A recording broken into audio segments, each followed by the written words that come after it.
I thank you very much for tuning in to That Will Never Work podcast. And I have a special individual with me today. And y'all might have listened to him on one of our other podcasts. But he is a coach, he is a husband and father, as well as the author of Life Mastery, Living Life by Design, Not by Default. And his passion and expertise are in guiding individuals, people, organizations, and overcoming the fear, uncertainty that is standing in the way of the life that they are created for. And hopefully we can kind of touch on that a little bit and guide you along the way. I bring to you none other than, wait a second, you'll find out right after this. Educate, empower, enable, impact. Thank you for tuning in to That Will Never Work, an award-winning podcast where we share inspiring information and personal experiences related to business and the entrepreneurial journey from those who are leaders in their respective field.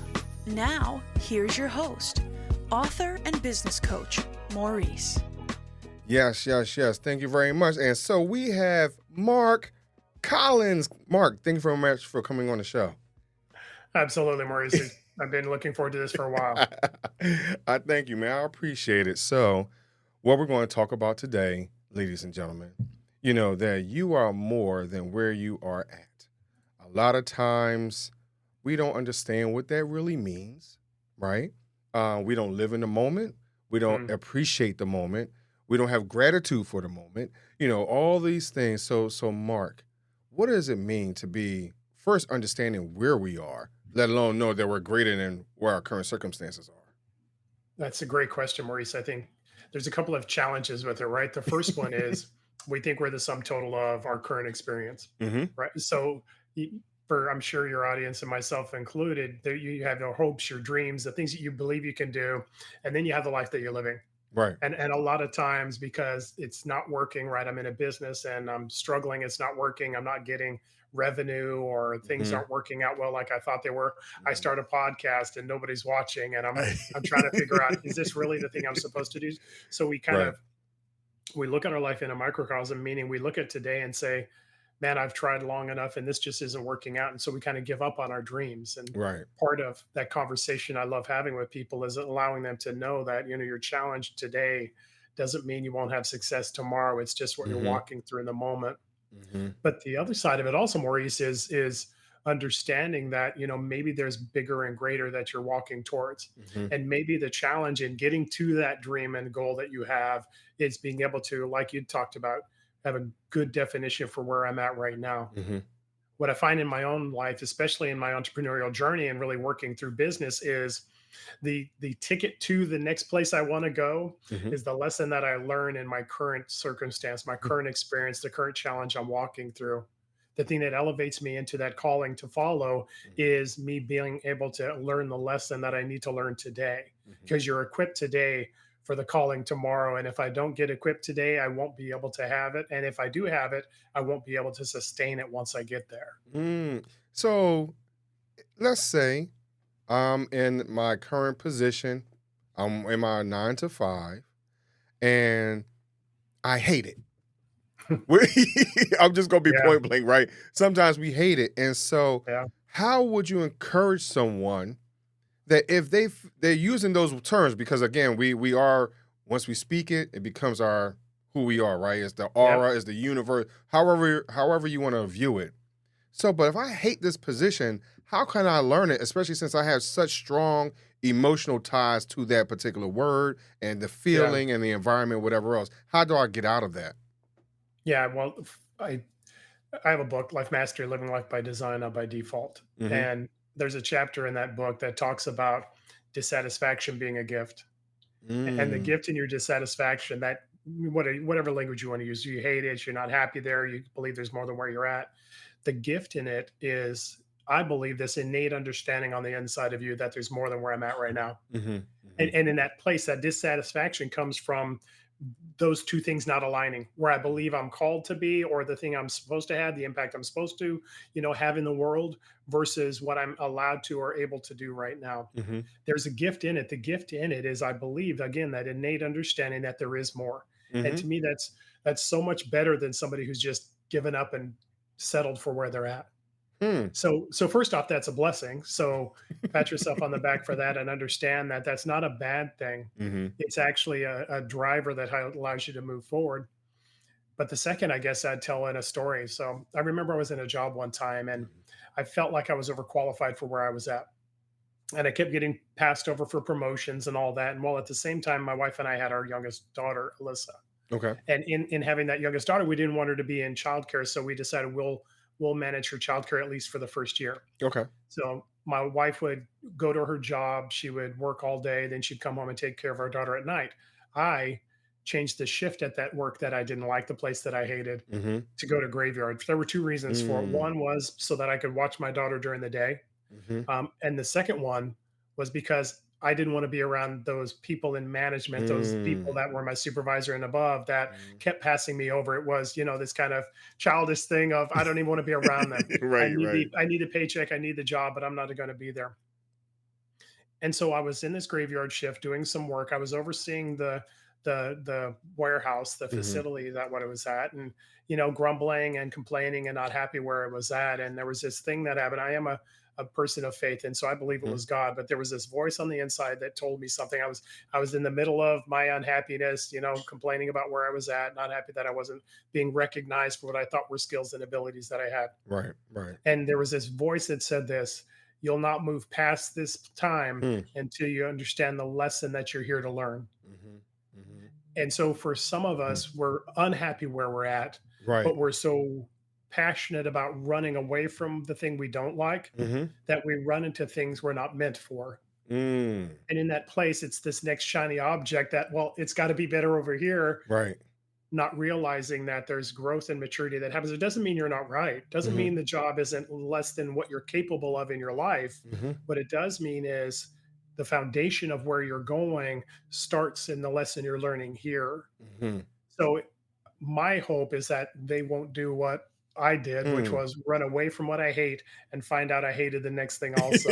Because the one thing that didn't change, as you know, Maurice, the one thing that was the same in both circumstances was me. Right, right. When I start to change, my circumstance starts to change. You could talk about mindset. You could talk about, affirmative or, empowering thoughts or those kind of things. They all have a certain value. But what the truth is when you change, your circumstance changes and Mhm. you elevate yourself and create the foundation for you to be able to move into the thing for you, Mm. not just the next thing that's better than this thing. Hmm. So, Mark, you touched on a bunch of different things, bro. Because there's one thing that I believe that we need to do is look in the mirror, right? And because you said let's look at ourselves first, because that's the common denominator in all of Yeah. this, right? So a lot of times we don't like to look in the mirror. We don't like to see that person. We don't like to talk to that person. We almost want Yeah. to act like that person doesn't even exist, right? Another part that you had Yeah. mentioned, which is I'm in this position and I changed it based off of the circumstances. Because you said, hey, you wanted to really be home with your child, things like that. So circumstances changed.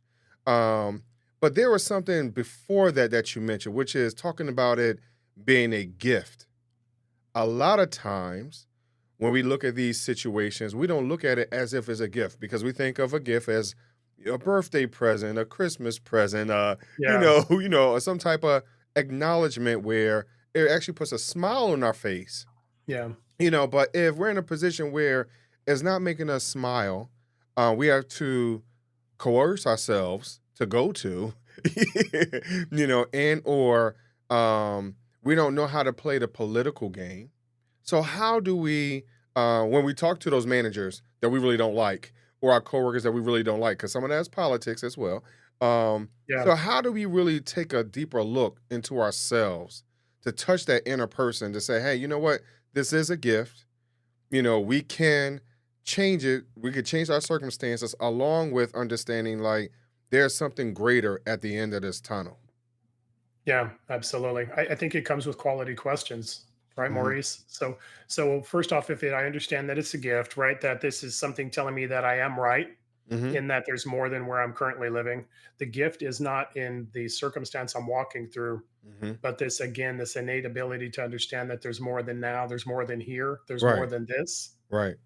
And in that place, hopefully that brings motivation to ask the next question, which is, okay, well, what do I need to learn here Mhm. to move forward into whatever that Mhm. promotion, that next level? And it's not playing the same game as everybody else, because it really has nothing to do with anybody else. Mhm.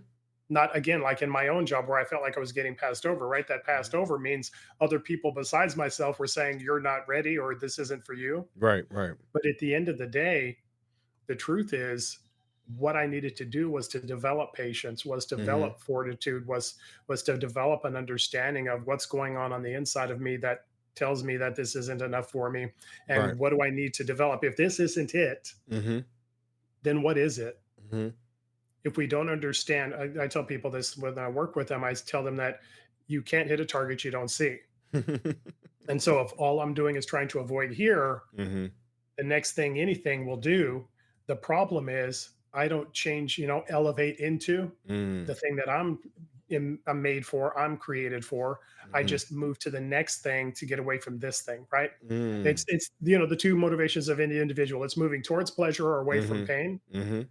If you continue to move away from pain, you'll continue to be immature. I'm just talking from my own perspective, Maurice. I I'm not understand. trying to throw stones at anybody, but I needed to mature in being able to take criticism, take no, Mhm. develop myself. At the same time I did that, I started going to college. Well, actually, I finished college. I had started when I was Nice. a younger person, and I finished then. But really, it was starting to understand, okay, so if I feel like there's more for me, part of my steps were, okay, well, how do I make myself more marketable? Mm. Mhm. So I'm not just moving laterally into something that's different, but moving upwards into Right. the thing that I'm called for. So what am I missing here? How do I need to grow here? Where do I need to develop here so that I can move into those things? It's not the politics and all that. It's not, Mhm. okay, well, just act like everybody else. Mhm. Because if I don't think there's satisfaction in that, there's no fulfillment in that. Mhm. And at the end of the day, I think you cheapen yourself when you try and do what others are doing. Mhm. Your innate ability, your quality, the impact in the world that has your name on it are unmistakable, but you need to find it before anybody else will recognize it. Mm. Now, I think there's an underlining message through all of this. Because you spoke up earlier about being a person of faith, and you and I talked about it on the other show. So if y'all want to listen Yeah. to it, we had a great show. Um, and so how has that helped you in these decisions, in these moments or circumstances of, because sometimes we look at this stuff, we get anxiety, feeling of depression, Yeah. and all these other negative thoughts, even self-speak. Hey, we're not even worthy enough to maybe even go to school. Oh, it's going to take too long to go back to school. These type of things. So, how has Yeah. your faith set the foundation as you continue to move forward? That's a great question, Maurice. So, apart from business, if you set all those things aside and you look at me as a person, my faith is everything to me. Mm-hmm. So, exactly around the subjects that we talked about, right? My understanding that there's more than where I at, and I'm more than the things that I'm walking through right now, Right. comes specifically from my faith journey, my journey with God, Mm-hmm. and knowing that I have a created value beyond the things that I do, Mm-hmm. whether anybody recognizes it or not, whether I get promoted for it or not, right? Whether I get a pat on the back for it or not, I know I have a created value and a worth. Right. And so there's things that I'm striving for, man. Gosh, there's just so much we could unpack here, and I know we don't have time for it. But here's something I would give them is a lot of times we look for outward validation for an inward hope. Right. Mm-hmm. Meaning, once I become the boss, the manager, the entrepreneur, once I have a six-figure, seven-figure income, once I have that cool car in my driveway, or I live at that Mm-hmm. amazing zip code, Mm-hmm. now I matter, Mm-hmm. right? At the end of the day, everybody wants to know that they matter. Right. Right. They want to know that their life does have an impact, that they're here for a purpose. But the problem is, a lot of times we look at the world to validate us Mm-hmm. instead of the world to be the canvas in which we live. Meaning, Mm. it's me lived out that makes the impact, not what the world tells me it brings value. So that the title, the role, the income, the possessions, the position, that's what the Hmm. world says matters to you. And if I'm looking towards those things, then I'm always going to have to recreate those things. It's the hamster wheel of success, Right. meaning success only brings you joy for about 10 minutes, Mm-hmm. right? I got the promotion. Now that's great. Yeah, but that guy makes more money, or that lady has a better Right. position. They're not smarter than I am. And why can't I? right? And Right. so you got to do the next thing. You got to get to that next level, and you never are fulfilled where you're at Mm-hmm. because you're always looking at somebody else's dream as what you need to go for. So my faith Mm. allows me first to be grounded in understanding who my God is. So my value comes from that. It allows me to understand who I am so that I don't look for validation from the world. Again, I tell people this all the time. There's an impact in the world that has your name on it. Mm-hmm. Whether you have a job, a role, whether you're a father or a mother, or whether you're an entrepreneur or a teacher, whatever the thing is that's you, there's a difference in the world because you lived. The Mm. more I understand my place in that and more faith helps me to unpack that, the more I'm able to live that. Mm-hmm. And in that place, I don't need somebody else's validation. Mm-hmm. If I could bring it into relationship, which is what we talked about in our last conversation with myself and you and your wife, I tell people this about my wife. I've been married 33 years this last Christmas, actually. Mm-hmm. Right. So, in end of 2024, I tell them my wife is a benefit to my life. She's not a necessity. Mm-hmm. Mm-hmm. She's a Mm. benefit to my life because she makes my life better in every way. Right before this podcast, she snuck in to give me a cup of coffee that I Right. asked for. I'm better and I live better because I have a wife like her. Mm-hmm. Mm-hmm. And so I'm not saying there's not great benefit and blessing in having her in my life, but I know who I am fully. I don't need her to make up the difference. I tell people this: if you understand who you are, your relationships can be healthy and whole and amazing. When you don't understand who you are, your spouse has to make up the difference. Mm-hmm. Mm-hmm. And so it's the same in business. When I understand who I am, I don't need a promotion to know I have value. I don't need a net worth to show I am a person of impact. Mm-hmm. And in that place, doesn't mean you don't get promotions. Come to find out, you'll get all of those things that you desire, Mm-hmm. but it comes from a place of me living from who I am. Who I am creates my outcomes. My outcomes don't create my identity. Mm. I have one question, Mark.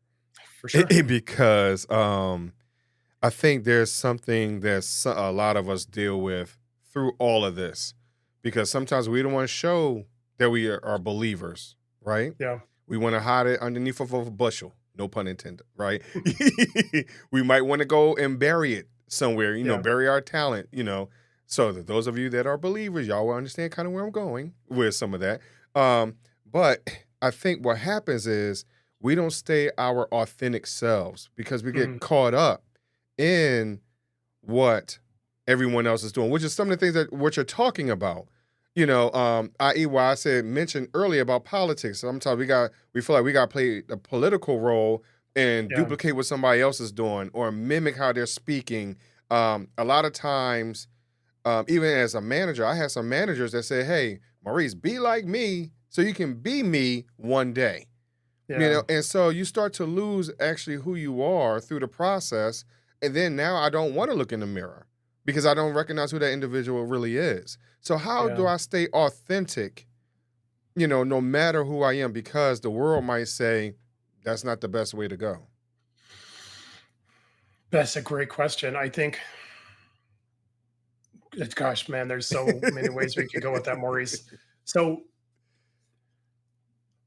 here's what I tell people all the time. I'm an entrepreneur. I'm also a pastor, and Mm-hmm. what I tell people is it's much more important to live your faith Mm-hmm. than to proclaim it.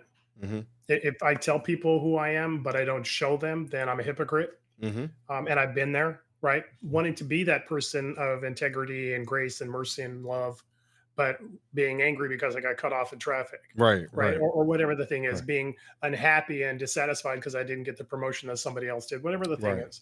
And it doesn't mean there's not things that happen that are not okay.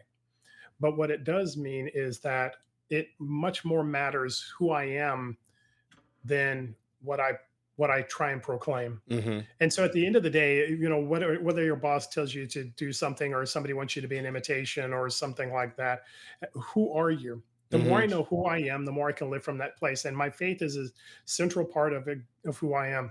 Right. I remember being at a warehouse one time. It was actually 2019. My father had passed away, and we had sold our business. Had tried to figure out should I go into another business, into ministry, go back to the workplace. But at the end of a year and trying to figure it out, we needed to do something. So I took a job with a friend Mm. as an interim before we figured it out. Um, and I remember I was in that facility doing the normal work that I do, Mm-hmm. and I was just working. I wasn't really, I was new. I'd been there a week. I wasn't really, I wasn't telling anybody a whole lot about my life. I was just kind of, my head's down, I'm doing the work. Mm. And this lady at the end of one day, she stopped me and said, "You're a Christian, aren't you?" I didn't bring my Bible. I didn't have my favorite, cross T-shirt. I didn't have a bumper sticker on my car. I didn't proclaim anything to anyone. Didn't listen to Christian music. I mean, there was nothing I was doing that was trying to project. Look Mhm. at me. This is who I am. And she said this statement, and I thought it was really interesting. And I said, "Yeah, I am. How did you know?" And she said, "There's just something different." Excuse me. There's just Mhm. something different about you. Mhm. You carry yourself differently than other people around here. And it was fascinating to me because that's what Christianity is supposed to be. And not that I'm Mhm. perfect and I'm amazing and follow me, Mhm. but if they don't sense the presence of something different about you, Right. then I can try and become anything I want to be, but none of it is going to be what I'm supposed to be. Mhm. So integrity matters, righteousness matters, Mhm. honesty matters, even if nobody else is. And I know it's scary because what about the promotion, and what about being part of the in crowd, and what about Right. being in that clique, in that group that's going places? Here's what I know as a person of faith. I am never going to lose any promotion that God has for me. Mm. And I can never will one into existence by trying to play the game, do the politics, be part of the in crowd. Right. That's going to bring me anything but disappointment, not in the work, but in me. Right. Right. Like the thing you talked about, there's this thing on the inside, when you're not doing right. Mhm. When you're like, man, this isn't who I am. This isn't who I'm supposed to be. You're right in that as well. Mhm. But when you be the person you are, there's an undeniable light on you that is unmistakable, and at the end of the day will promote you into the things you're meant for, Right. not the success. For us, the people I work with, there's a difference between success and fulfillment. Success is me just working harder than the next person to get the thing that I desire, right? I Mhm. tell people success is easy. It's challenging and you have to put work into it, Right. but it's easy because it's really just me sticking to it longer than the next guy until I win, whatever Mhm. that win is. Right. Fulfillment is different. Fulfillment is me knowing that this thing that I'm doing, this is exactly who I'm created to be. Mm. That thing that you lose track of time, and your wife or your spouse or your friend has to pull you away from it because you're just trying to put a few extra minutes in it, right? This thing that is just, it has all of my energy, all of my thoughts, all of my time. This is just the me thing in life. Mhm. That's the life you're called for, not success to get at the top of the mountain and find that you're feeling just as empty as you were when you started, Mhm. but having the life that says that, man, this is me lived out. This has the imprints of who I am on it. This is exactly me living out who I'm created to be. Right. That's the life we're meant for. You can find substitutes and you'll find yourself empty, or you can live from that place and find something that is priceless as you're living it out. Mark, I mean, bro, like you said a mouthful, bro. I don't- and there's 2 points, I would like to pull out from that before we end the show. One, if you pay attention, we've already done 23 minutes on this show. Fulfillment, right? It went by just like that. We love what we do. We love who we're Yeah. talking to and empowering and enlightening individuals, right? I didn't even realize we were on that long already, Mark, to be honest, right? That's number one. Number two, you said something about a light. And a lot of times, we don't want to let our light shine, right? We want to dim it for someone else, for something else, somewhere else, whatever it might Yeah. be. And so, Mark, my question to you, my last question to you would be, well, next to last, where can someone find you and talk to you if that individual is dimming their light? They find that they're dimming their light and they need someone to kind of help, put a little more gasoline or kerosene or something on it, But where can they Yeah. find you to figure that part out for themselves? Yeah, absolutely. I appreciate it. So, two ways. The first way is if you want the resources and things I'm talking about, I try and be a one stop shop, Maurice, as you know. And so, go to my website, which is freedom-4-life.net. Mhm. Freedom-4-life.net. That book I mentioned, I have an ebook version there. So you can have it on any device. I have my course there as well. Mhm. If you want to talk to me personally about what I call this life mastery journey, you living from who you're created to be at the highest level you're created for, you can reach me at Mark, M-A-R-K, at freedom-4-life.net, and we can have a conversation to talk about how you can get there. Nice, nice, Mark. I appreciate you coming on the show. But like I said, I have one more question for you. It's my world famous question. All right. My would you rather question, Mark. So would you rather choose 3 doors or a fork in the road? A fork in the road.